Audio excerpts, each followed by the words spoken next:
before that yali azimba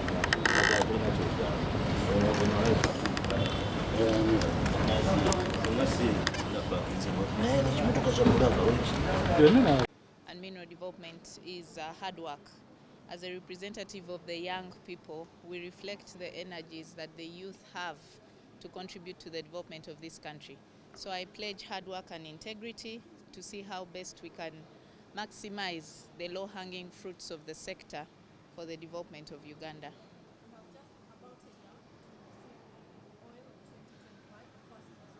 Yes.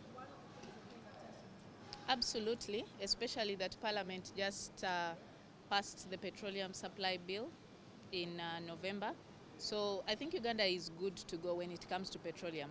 But also there are very many other minerals that we need to explore and see how best Ugandans as the citizens and stakeholders can benefit from the existence of these minerals.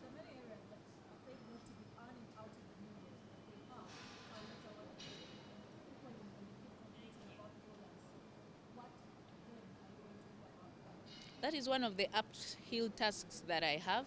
I intend to first start by tapping into the institutional knowledge of my senior colleagues and see how far the progress is going on addressing such matters, and we move forward collectively. Thank you. You guys.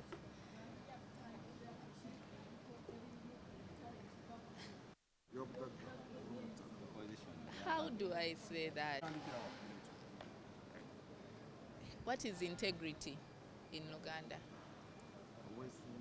Obwesimbu n'okukola nnyo. Tugenda kuba abakozi nnyo mu ofiisi empya gye tuweereddwa. Nze ng'omukulembeze omuvubuka nsuubiza obwesimbu okulaba nga tuyutilizinga sekita bulungi eri enkulaakulana ly'eggwanga.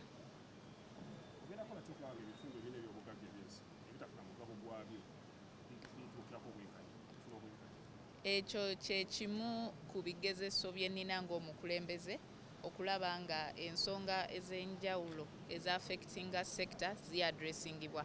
Ngenda kwagana wamu n'abakulembeze ababadde mu sekita ba senior Minista bensanzemu ekirungi nti babaddemu ebbanga, so institutional knowledge gye balina y'amaanyi, and already waliwo addresses ze baadde batadde mu kifo sorted.